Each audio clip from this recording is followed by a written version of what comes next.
terceiro bloco do documentário A Arquitetura da Unidade mostra como os templos barrais são uma manifestação concreta do empenho dos seguidores dessa religião em colocar em prática o preceito de abolir todas as diferenças que separam os seres humanos. E ainda da determinação de alcançar o objetivo expresso por Baha'u'lláh, o fundador dessa religião. O planeta Terra é um só país e seus cidadãos são todos os seres humanos.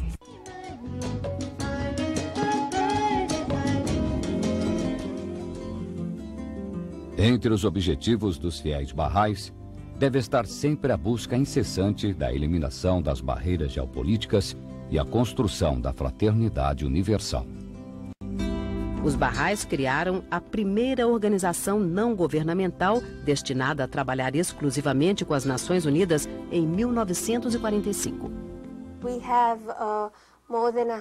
Nós temos mais de 182 nacionalidades na comunidade Bahá'í, porque acreditamos que as crenças e os princípios Bahá'í são completamente a favor que líderes mundiais em Estados-membros se reúnam num organismo internacional como a Organização das Nações Unidas, a fim de ampliar os esforços para a paz mundial.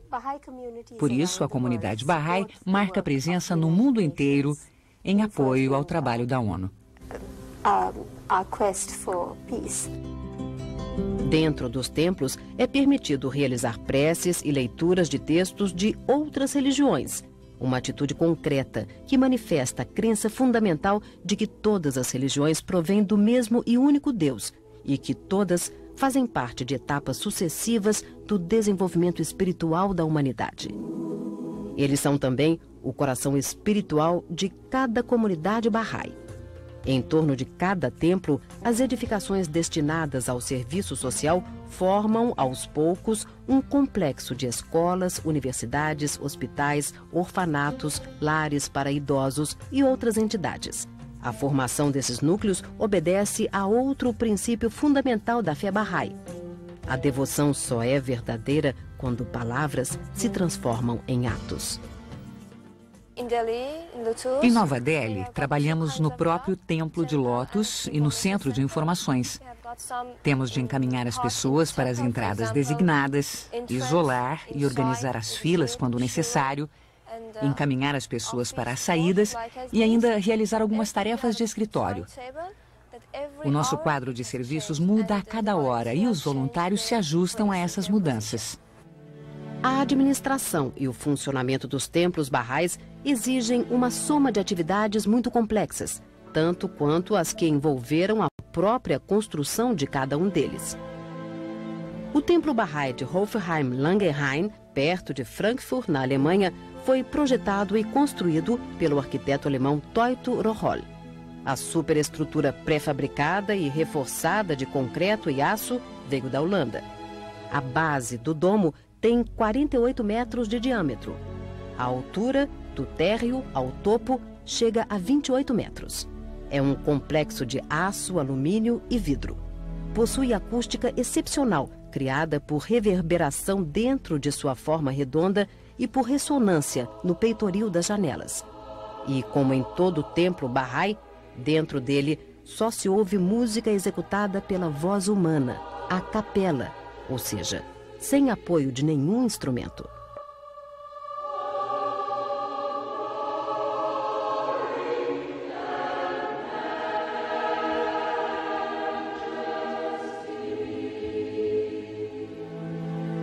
Entre as lâminas curvas, 540 janelas em forma de diamante compõem um mosaico de vidro, dispostas de forma a permitir ao máximo a entrada dos raios solares. O resultado é um atraente jogo de luz e sombra. Este templo foi inaugurado em 1964 e a construção levou 4 anos. Como acontece com todas as casas de oração barrais, esta foi financiada integralmente apenas por praticantes da fé do mundo inteiro. Tentei fazer com que esse fosse um espaço religioso, de oração, e que cada um que entrasse sentisse que é um espaço especial. Mas não houve uma orientação definida para isso. Na realidade, tive muita liberdade. As únicas exigências foram as seguintes: um edifício redondo com 9 entradas, cúpula, e além disso que eu projetasse e construísse um lugar com muita luz.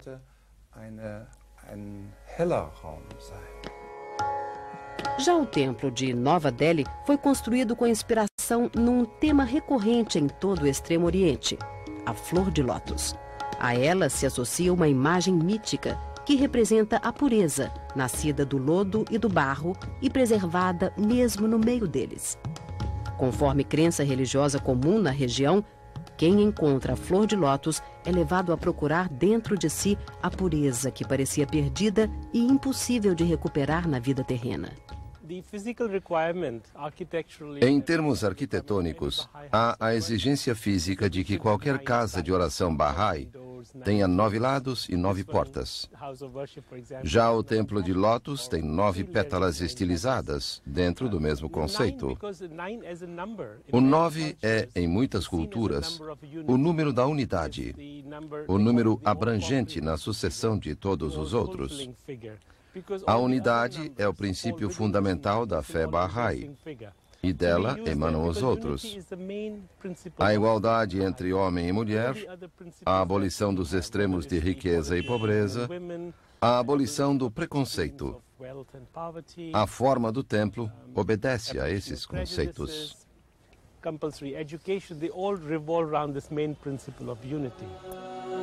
A ideia para o Templo de Lótus surgiu em 1921. Algum tempo depois, foi escolhido um terreno nos subúrbios de Nova Delhi. Com contribuições de fiéis Bahá'ís, a compra foi efetuada. Mais tarde, se descobriu que fazia parte de uma antiga aldeia chamada Barrapur, que significa Terra dos Bahá'ís. Em 1974, o órgão supremo da fé Bahá'í, a Casa Universal de Justiça, abriu um concurso público para o empreendimento. O arquiteto iraniano-canadense Fariborz Sabah foi à Índia em busca de inspiração. Prevaleceu, porém, a concepção fundamental de que o lótus é uma manifestação de Deus e, por isso, a flor é considerada sagrada. Para muitos povos do Oriente, ela está também associada ao culto da divindade e à oração. Também pesou na escolha da flor para a forma do templo o fato de que ela nasce em águas impuras, mas se mantém sem mácula, resplandecente e luminosa, mesmo nesse ambiente. Quando o ousado projeto de Sabah foi apontado vencedor, muita gente disse que era irrealizável. Alguns arriscaram que na Inglaterra, com técnicas bem mais modernas de construção, talvez fosse possível erguer uma obra assim. Na Índia, nunca. Os indianos decidiram, no entanto, que executariam a obra à maneira deles mesmos, com seus próprios recursos e capacidades. Além das dificuldades inerentes ao próprio projeto, Fariborz Sabah teve de levar em conta ainda adversidades naturais. O espírito de unidade que transcendeu culturas, raças, linguagens e até credos diferentes foi essencial para o êxito do projeto. E também a capacidade profissional dos principais envolvidos na execução. Por exemplo, a estrutura externa de mármore foi coberta com material vindo da Grécia, o mesmo utilizado há séculos no Pártenon e também no Centro Mundial Bahá'í em Haifa, em Israel. Na Itália, uma meticulosa operação moldou a forma curva com o uso de modelos em escala real e serras controladas por computadores. Os artesãos italianos trabalharam 2 anos e meio na moldagem das sutis e elegantes linhas do lótus. O mármore foi suspenso sobre as chapas de concreto por meio de âncoras, um sistema nunca usado antes. Mais de 10.000 pedaços de mármore curvo tiveram de ser encaixados como peças de um gigantesco quebra-cabeças em 3 dimensões. O resultado final mais do que compensou todo o esforço. O Templo Bahá'í em Nova Delhi foi terminado em 1986. Conquistou grande número de prêmios de entidades e publicações especializadas e tornou-se um dos mais conhecidos marcos arquitetônicos da capital indiana. Inspirado pela flor de lótus, compõe-se de 27 pétalas de mármore dispostas em grupos de 3 para formar 9 lados. 9 portas levam ao auditório, com capacidade para até 2.500 pessoas. Com pouco mais de 40 metros de altura, sua superfície luminosa flutua sobre um espaço de 105 mil metros quadrados nos arredores de Nova Delhi. Inaugurado em dezembro de 1986, recebe perto de 4 milhões de visitantes por ano. Segundo autoridades de turismo da Índia, é o edifício mais visitado do mundo, superando a Torre Eiffel e o Taj Mahal.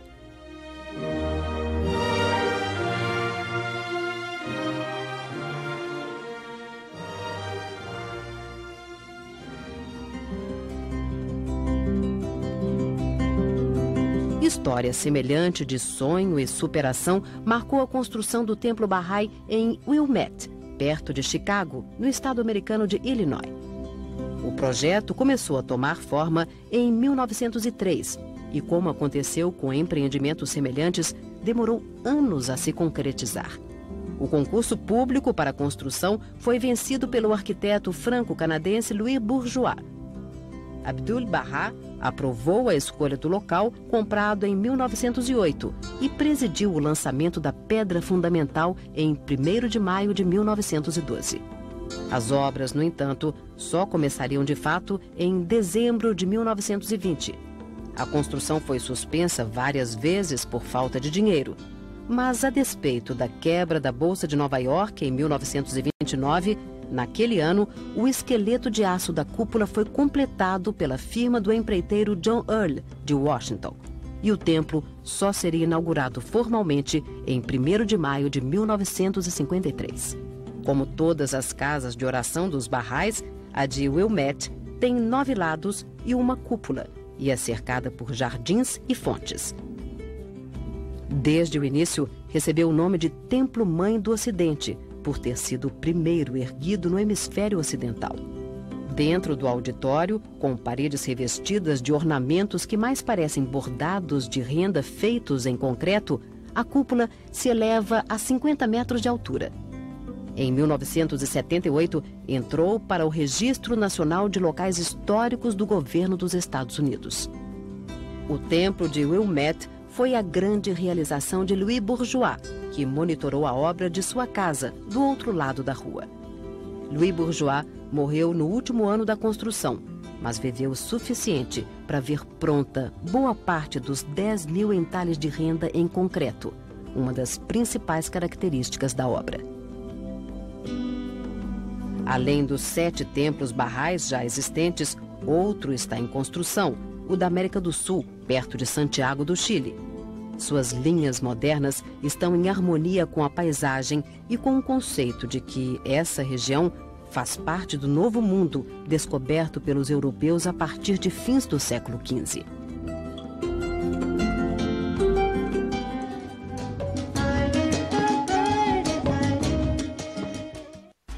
A seguir, a arquitetura do futuro. No 4º e último bloco do Cultura Mundo de hoje, o impacto dos conceitos de arquitetura sobre a convivência entre seres humanos no mundo de hoje e no de amanhã.